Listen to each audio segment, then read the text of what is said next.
عبداللہ داؤد سوالی قرآن میں ہمیں مسلمان کہا گیا ہے، تو خود کو دیوبندی بریلوی ہے، اہل حدیث کہنا کیا ٹھیک ہے؟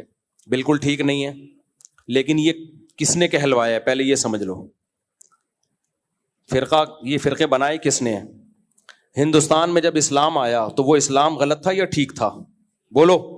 وہ ٹھیک، وہی چلتا ہوا آ رہا ہے آج تک.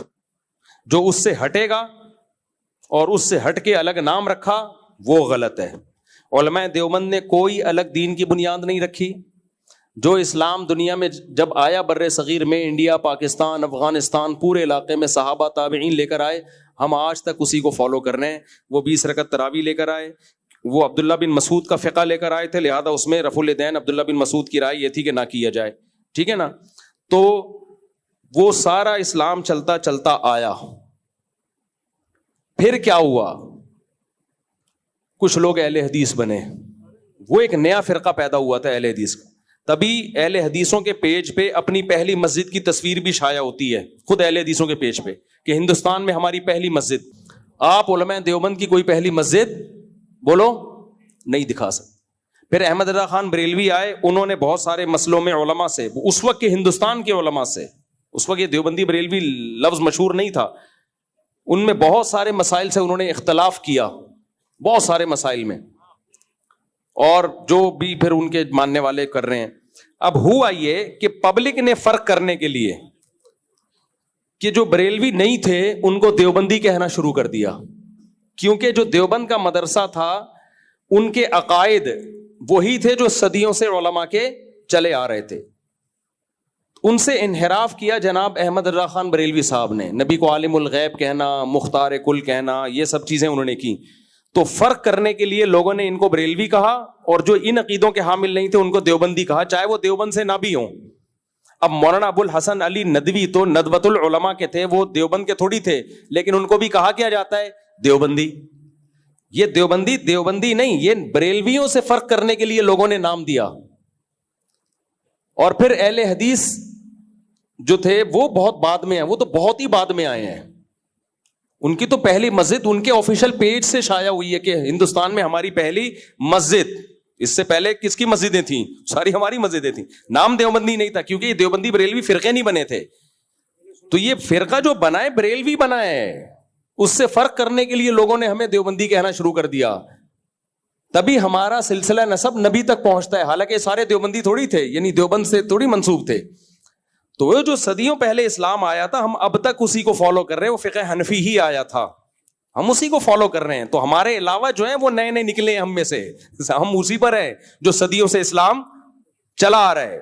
سمجھتے ہو کہ نہیں سمجھتے؟ جو صدیوں سے چلا آ رہا ہے بر صغیر میں جو اسلام آیا، وہ صرف بر صغیر میں نہیں، افغانستان میں بھی، ازبکستان میں بھی، تاجکستان میں بھی، بخارا میں بھی. امام بخاری کا وطن بخارا، اس میں بھی میجورٹی حنفیوں کی ہے. امام بخاری کے اپنے وطن میں بھی جو اسلام آیا وہ تو امام بخاری سے پہلے آیا نا. تو وہ کیا تھا؟ وہ بھی فقہ حنفی تھا. تو ہم تو بھائی اسی اسلام کو فالو کر رہے ہیں جو صدیوں سے آیا. اہل حدیث کہتے ہیں جب فقہ حنفی نہیں تھا تو کون سا اسلام آیا؟ ہم وہ والا اسلام فالو کر رہے ہیں جب فقہ حنفی نہیں تھا تو جو اسلام تھا. بھائی جب فقہ حنفی نہیں تھا تو بھی یہی اسلام تھا جو ہم فالو کر رہے ہیں. مرتب نہیں تھا، جب مرتب ہو گیا، ریٹن فارم میں آ گیا، تو جو مرتب ابو حنیفہ کے شاگردوں نے کیا اس کو فقہ حنفی کہا جانے لگا. یہ ایسا ہی ہے جیسے کوئی کہے میں بخاری کی حدیث نہیں مانتا، اس حدیث کو مانتا ہوں جو بخاری سے پہلے تھی. بھائی حدیث وہی تھی جو امام بخاری کی ہے. نام بخاری کا اس لیے دیا کہ اس کا مرتب کس نے کیا؟ اس کو امام بخاری نے. تو یہ حنفی شافعی یہ تو نبی صلی اللہ علیہ وسلم ہی کی طرف منسوب ہیں، لیکن ترتیب کسی اور نے دی ہے ان کو، بعد والے لوگوں نے، اس لیے ان کی نسبت ان کی طرف کر دی ہے.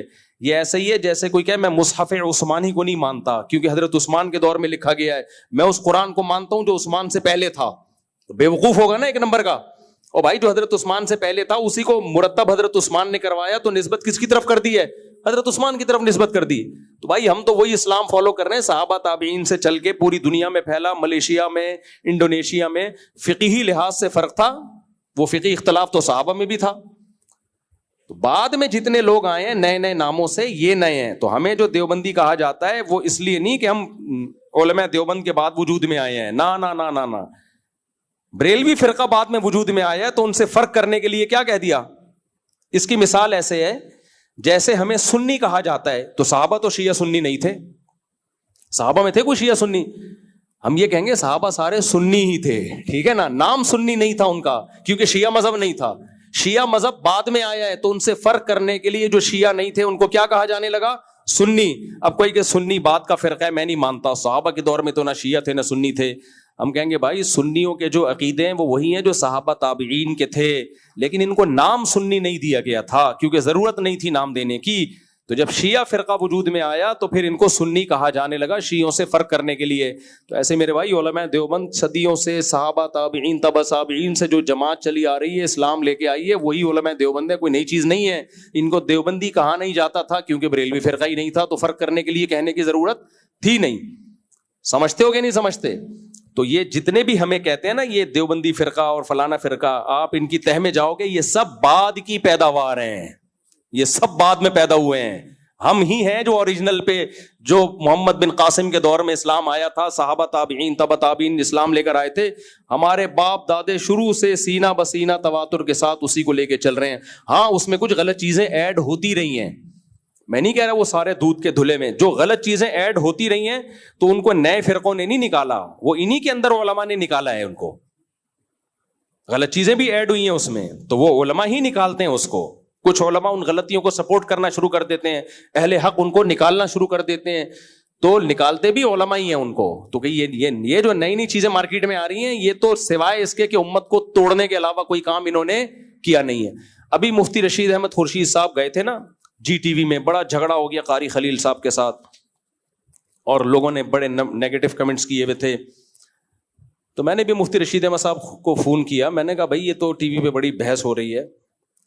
تو کہنے لگے مجھے علماء منع کر رہے ہیں یہ اختلافی مسائل ٹی وی پہ مت چھیڑو.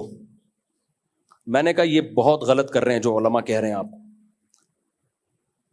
یا تو سرے سے کوئی بھی نہ چھیڑے، کوئی بھی نہ چھیڑے. اگر سامنے والا چھیڑ رہا ہے آپ چپ نہیں بیٹھو. پھر اختلاف کا ذمہ دار وہ ہوتا ہے جو پہل کرتا ہے اختلاف میں، دفاع کرنے والے کی طرف اختلاف کی نسبت نہیں کی جاتی.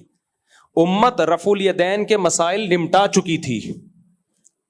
کسی نے امام شافعی کو فالو کیا، کسی نے امام ابو حنیفہ کو فالو کیا، دونوں طرف دلائل. امام ترمذی نے لکھا ہے نا، ایسے ہی تھوڑی لکھا کہ بہت سارے صحابہ رفع الیدین نہیں کرتے تھے. اس پہ بڑی بحثیں ہو چکی. اب امت نے کسی نے اختیار کر لیا رفع الیدین کرنے والے کو، کسی نے کر لیا نہیں کرنے والے. ختم ہو گئی تھی یہ بحث امت میں. جو نہیں کر رہا وہ بھی ٹھیک ہے، جو کر رہا ہے وہ بھی ٹھیک. میں نے شافعیوں کے محلے میں آنکھ کھولی ہے، بہت طویل ٹائم میرا شافعیوں کے ساتھ گزرا ہے. وہ ہمارے ساتھ زور سے آمین بھی کہتے تھے، رفع الیدین بھی کرتے تھے. ہم نے کبھی زندگی میں ان کو نہیں چھیڑا، نہ انہوں نے کبھی ہمیں زندگی میں چھیڑا. میں نے جب دیکھا شافعی لوگ رفع الیدین کرتے ہیں، میں نے اپنے والد صاحب کے پاس آئے. میرے والد نے علماء کی صحبت میں ٹائم گزارا ہے، بہت بڑے بڑے علماء. تو میں نے والد صاحب سے پوچھا ابو یہ یوں کیوں کرتے ہیں؟ انہوں نے کہا بیٹا امام شافعی بھی برحق ہیں، وہ ان کی رائے کو یہ لوگ فالو کرتے ہیں، ان کی تحقیق ہی ہے. لیتے تو ہم سب نبی کی رائے ہیں، لیکن نبی کی رائے کو سمجھنے میں، نبی کے عمل کو سمجھنے میں اختلاف ہوگا تو پھر اس میں بات ہوتی ہے. تو بات ختم ہو گئی. انہوں نے کہا بیٹا یہ بھی ٹھیک ہے، ختم. زور سے آمین بھی ٹھیک ہے، آہستہ بھی ٹھیک ہے، ختم قصہ. اس کے بعد سے ہمارا کبھی کسی شافعی سے کوئی جھگڑا نہیں ہوا. اب میں کسی شافعی کو جا کے چھیڑتا کہ تو رفع الیدین کرتا ہے، ہماری رائے یہ کہ آخری وقت رفع الیدین نہ کرنے کا ہے، یا شافعی ہمیں چھیڑتا کہ بخاری کی حدیث ہے رفع الیدین کرو کیوں نہیں کر رہے، تو اختلاف کی بنیاد پھر وہ رکھتے نا، وہ تو کبھی نہیں رکھی. کسی شافعی کو نہیں ہم نے دیکھا بحث کرتے ہوئے بلا وجہ. مسئلہ کیا ہے؟ مسئلہ اہل حدیثوں کے ساتھ ہے، سب کے ساتھ نہیں. میں علی الاطلاق کسی اہل حدیث کو برا نہیں کہتا، بہت سارے معتدل بھی میں نے دیکھے ہیں ان میں. لیکن یہ بر صغیر میں اختلافی مسائل کی بنیاد ڈالی کس نے ہے اس پہ بحث کرنے کی؟ کیا یہ حنفیوں نے ڈالی ہے؟ یہ ڈالی اہل حدیثوں نے.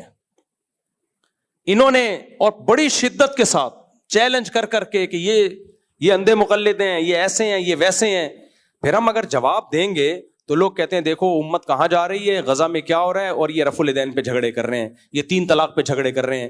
بھائی جھگڑا ہم نہیں کر رہے، ہم جواب دے رہے ہیں اس کو. جھگڑا وہ کر رہا ہے کہ امت جب ایک چیز پہ متفق ہو چکی تھی، آپ نے لا کے ایک شرری کیوں چھوڑ دی امت میں؟ کوئی اور کام کرتے آپ. اس لیے ٹی وی پہ اگر کوئی بیٹھ کے ہمارے سامنے اختلافی مسائل چھیڑے گا، ہم اس کو طبیعت سے جواب دیں گے. یہ نہ سمجھے کہ ہم خاموش رہیں گے اس کے سامنے. اس وقت جواب نہ دیا اگلے دن دے دیں گے. ہر وقت انسان کے دماغ میں دلائل مستحضر نہیں ہوتے, لیکن پھر اس لڑائی کی نسبت اس کی طرف ہوگی جس نے یہ شرری چھوڑی ہے. میں کیوں قاری خلیل کے خلاف بولا ہوں؟ میں پہلے کبھی بولا میں نے ان کے خلاف؟ ہمارا مسائل میں اختلاف ہے. جب میں نے ان کے کلپ دیکھے کہ آپ اپنی رائے بھی دیتے ہو, رائے بھی غلط ہوتی ہے, اور دوسرے پہ تھوپتے بھی ہو, اور دوسرے کو برا بلا بھی کہتے ہو, جبکہ آپ کی رائے میں جان نہیں ہے. اتنا تکبر یہ نہیں چلے گا بھائی. یہ اپنی جہالت آپ دوسروں کو کیوں دکھا رہے ہو؟ قاری خلیل صاحب دلیل دے رہے ہیں کہ حنفی لوگ کہتے ہیں عورتیں سمٹ کے نماز پڑھیں, اور یہ اندھی تقلید میں ایسا کرتے ہیں, اور قسم اٹھا کے کہہ رہے ہیں کہ ابو حنیفہ کی تقلید میں کہتے ہیں کہ عورت سمٹ کے نماز پڑھے. تو ایک تو مسئلہ غلط بیان کر رہے ہو, اور اوپر سے تکبر اتنا کہ حنفیوں کو غلط نہیں کہہ رہے آپ, ابو حنیفہ کو غلط کہہ رہے ہو, امام شافعی کو غلط کہہ رہے ہو, امام احمد ابن حنبل جو امام بخاری کے استاذ ہیں ان کو غلط کہہ رہے ہو, امام مالک تبع تابعین میں جن کو پوری امت جمع ہے ان کے اوپر تقوی پر اور علم پر, ان کو غلط کہہ رہے ہو. لیبل حنفیوں کا لگا رہے ہو آپ. تو قاری صاحب ہم اتنے سیدھے نہیں ہیں جتنا آپ نے ہمیں سمجھ لیا ہے. اور بار بار میں کہتا ہوں, یہ مسئلہ بیان کرتا ہوں, بار بار کہتے ہو کہ جی مفتی صاحب اس پہ کوئی حدیث دکھاؤ کہ عورت مردوں کی طرح نماز پڑھے. پھر جب ہم کہتے ہیں کہ آپ بھی حدیث دکھا دو کہ عورت مردوں کی طرح صفا مروہ میں دوڑے گی نہیں, چلے گی, اس پہ کوئی حدیث دکھاؤ. کوئی ہے حدیث؟ کوئی حدیث نہیں. کیوں کہتے عورت چلے گی دوڑے گی نہیں؟ امت کا تواتر.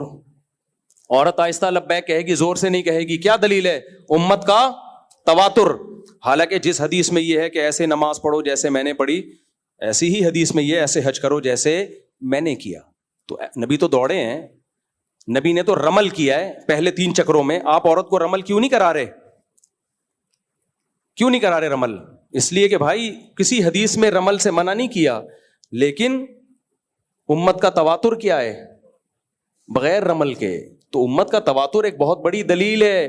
تو جب تواتر عملی سے عورت کا دوڑنے کے بجائے چلنا ثابت ہو سکتا ہے, تواتر عملی سے زور سے کے بجائے آہستہ لبیک کہنا ثابت ہو سکتا ہے, اور تواتر عملی سے رمل نہ کرنا ثابت ہو سکتا ہے, تو تواتر عملی ہی سے عورت کا سمٹ کے نماز بھی ثابت ہے. اب اس کی آپ ہم سے دلیل پوچھو کہ تواتر عملی میں عورت کا سمٹ کے نماز پڑھنا کہاں ہے, یہ ہم آپ کو دکھائیں گے انشاءاللہ. ہم کہیں گے ابو حنیفہ کی رائے بھی ہے, امام شافعی کی بھی, امام احمد کی بھی, امام مالک کی بھی, اور امام بخاری نے صرف ایک تابعیہ کا قول نقل کیا ہے کہ وہ مردوں کی طرح نماز پڑھتی تھی. اس کا مطلب باقی سب کس طرح پڑھتی تھیں؟ عورتوں کی طرح پڑھتی تھی. اس زمانے میں اتنا مشہور تھا تابعین کے دور میں. تو تواتر عملی سے ثابت ہے. اگر اس تواتر عملی کو آپ سائڈ پہ لگا دو گے تو 20 مسائل نماز کے چینج ہو جائیں گے. تو اتنا غلط مسئلہ بیان کر رہے ہو, اور اگر کرنا تھا تو عرب علماء کی طرح بیان. عرب کیسے بیان کرتے ہیں؟ کہتے ہیں ہماری یہ رائے ہے, بس ختم, چپ. یہ اپنی رائے بھی تھوپتے ہیں, اور جب تک حنفیوں کو رگڑے نہ لگائیں اور ذلیل نہ کریں, ان کو چین نہیں آتا. تو پھر میرا لہجہ تو ایسا ہوگا نا, پھر لوگ کہیں گے مفتی طارق مسعود صاحب دیکھو قاری خلیل کے خلاف کیسے چیخ رہے ہیں, یہ آداب ہیں, اسلام نے یہ آداب سکھائے ہیں. تو پہلے کون چیخا ہے؟ پہلے آپ چیخے ہیں, اور چیخے بھی ایسے آپ کو شادیوں کے علاوہ کچھ نہیں آتا, میرے پہ طنز بھی کر رہے ہیں. تو وہ ایک ہی وہ پھر میں نے مفتی رشید احمد خورشید سے کہا کہ اب قاری صاحب اگر ٹی وی کے پروگرام میں یہ حدیث پڑھیں نا کہ نبی کے دور میں اکٹھی 3 طلاقیں ایک سمجھی جاتی تھیں, وہیں پکڑنا ہے کہ حضرت یہ اکٹھی کا لفظ دکھاؤ, آپ ترجمہ غلط کیوں کر رہے ہو؟ یہ اندھی تقلید میں ہے کہ نہیں ہے؟ بار بار ایک چیز بتائی جا رہی ہے, یار حدیث کا ترجمہ تو صحیح کرو بھائی. ترجمہ ڈھٹائی کے ساتھ آپ غلط کر رہے ہو, اور بنے ہوئے ہو مجتہد آپ. جو ترجمہ صحیح نہ کرے ہم اس کو فالو کریں گے ابو حنیفہ کو چھوڑ کے؟ ہمارا دماغ خراب ہے کیا؟ پاگل ہیں کیا ہم؟ تو فرقواریت کی بنیاد علماء دیوبند نے نہیں رکھی ہے, ان سب لوگوں نے رکھی ہے جو نئے نئے بعد میں آئے ہیں, جن کی پہلی مسجد ان پیج پہ شائع ہوئی ہے کہ اہل حدیثوں کی ہندوستان میں پہلی مسجد. اس سے پہلے مسلمانوں کی مسجدیں ہوا کرتی تھی جو ہم تھے. سمجھ میں آ رہی ہے بات؟ پھر بھی میں سب اہل حدیثوں کو ایک لاٹھی سے نہیں ہانکتا. یہ میرا ظرف ہے کہ ہمارا مسلکی اختلاف ہو کے بھی ہم ان میں بہت سو کو معتدل سمجھتے ہیں, اہل حق سمجھتے ہیں, جن میں مولانا ہشام الہی صاحب ہیں جو لاہور والے, معتدل آدمی ہیں. انہوں نے بھینس پہ ایک مسئلہ ریکارڈ کروایا کہ بھینس کی قربانی جائز نہیں ہے, حالانکہ یہ بھی اجماع امت سے ثابت ہے بھینس کی. لیکن چلو یار, انہوں نے کہا ہماری رائے ہے, اگر کوئی سے اختلاف کرتا ہے تو ہمیں کوئی اعتراض نہیں. ایسے بھی ہیں, لیکن مارکیٹ میں ایسے اہل حدیث کیا ہیں؟ شارٹ ہیں. معتدل بھی ہیں, ان میں بہت کم ہیں. ادھر وزیر آباد میں تھے ایک اہل حدیث عالم, بڑے معتدل تھے. وہاں لوگوں نے بتایا مسجد کے امام ہیں, ہم ان کے پیچھے نماز پڑھتے ہیں, کبھی نہیں ٹوکا انہوں نے رفع الیدین کرتے ہو نہیں کرتے. بلکہ ایک آدمی نے ان سے پوچھا کہ حضرت جو رفع الیدین نہیں کرتے ان کی نماز ہوتی ہے؟ انہوں نے کہا یار اتنے بڑے بڑے بزرگان دین صدیوں سے بغیر رفع الیدین کے نماز پڑھتے آ رہے ہیں, ان کی نمازوں کو میں غلط نہیں کہہ سکتا. ٹھیک ہے ہماری تحقیق ہے رفع الیدین کرنا چاہیے, لیکن میں ان کو غلط. تو ایسے بھی اہل حدیث ہیں لیکن مارکیٹ میں کیا ہیں, شارٹ ہیں.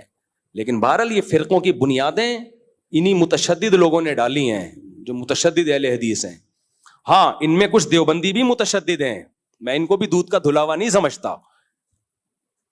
کچھ ایسے دیوبندی مارکیٹ میں ہیں جنہوں نے ہر غلط کو صحیح قرار دینے کا ٹھیکہ لیا ہوا ہے. اور اہل حدیث کی اگر کوئی بات 2 اور 2 4 کی طرح بھی صحیح ہونا ثابت ہو جائے, پھر بھی صرف اس بیس پہ کہ ان کے کسی بزرگ نے لکھا ہوتا ہے کہ یہ نہیں ہے.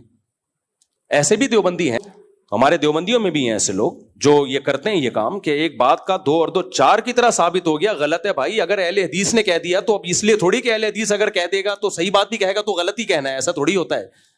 تو میں نے فیور کر دیا کسی مسئلے میں اہل حدیث کو تو میری شامت آ گئی, بھائی یہ تو غیر مقلد ہو گیا, تو یہ ہو گیا, یہ تو یہ ہو گیا. تو ایسے ہمارے ہاں بھی ہیں. تو میرا مقصد دیوبندیوں کا دفاع کرنا یہ اہل حدیثوں کی مخالفت نہیں ہے. میرا مقصد صرف یہ بتانا ہے کہ فرقوں کی بنیاد ہم نے نہیں رکھی ہے. دیوبندی ہمارا نام نہیں ہے, شروع سے ہم مسلم ہی ہیں. ہاں فقہ میں ابو حنیفہ کو فالو کرتے ہیں, تو دیوبندی ہمارا نام پبلک نے رکھا ہے. اور رکھا کیوں ہے؟ بریلویوں سے فرق کرنے کے لیے. جیسے سنی ہم نہیں ہیں, صحابہ نہ شیعہ تھے نہ سنی تھے, لیکن سنی ہمارا نام پبلک نے رکھا اور پھر علماء نے ایکسپٹ کر لیا اس نام کو. کیوں رکھا؟ شیعوں سے فرق کرنے کے لیے. ورنہ سنی جیسے ہمیشہ سے تھے ایسے حنفی بھی نبی کے دور میں بھی تھے, شافعی بھی تھے. اس معنی میں نہیں تھے کہ امام شافعی کو, وہ تو امام شافعی تو آئے بعد میں. ان مسائل میں امام شافعی کے مسائل بھی قرآن و سنت سے ثابت ہیں, امام ابو حنیفہ کے مسائل بھی قرآن و سنت سے ثابت ہیں. تو اس معنی میں یہ چاروں فقہ جو ہیں نبی کے دور سے چلے آ رہے ہیں. سمجھتا ہے کہ نہیں سمجھتا ہے؟